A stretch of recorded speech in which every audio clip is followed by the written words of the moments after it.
بسم الله الرحمن الرحيم. سورة البقرة يوشتم آيات. يا أيها الناس اعبدوا ربكم الذي خلقكم والذين من قبلكم لعلكم تتقون. ترجمه: اے خلقو خپل رب عبادت وکړئ، هغه رب چې تاسو یې پیدا کړي یاست او هغه خلک یې پیدا کړي چې له تاسو نه مخکې شوي دي، څو تاسو پرهیزګار او د الله څخه ویرېدونکي شئ. په دې آیات کې اول د خطاب عمومیت دی. الله تعالی ټولو انسانانو ته خطاب کوي، مسلمان، کافر، منافق، هر څوک کوي.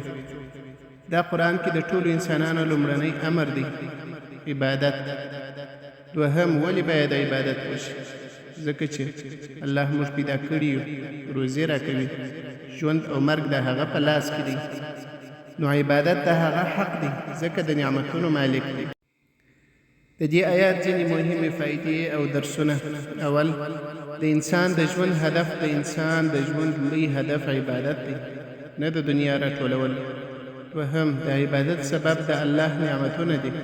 کله چې انسان ویني چې الله یې خالق دی، نو د هغه عبادت یې طبیعي حق ګرځي. دریم، د تقوا لاره عبادت ته که څوک وغواړي کامیاب شي، ګناهونو څخه وساتل شي، د الله په نیز د عزیز شي، نو د عبادت دوام یې یوازینۍ لاره ده. څلورم، عبادت ټول بشر ته یو امر دی، یعنی اسلام یوازې د یوې ډلې دین نه دی، بلکې د ټول انسانیت لپاره لاره ده.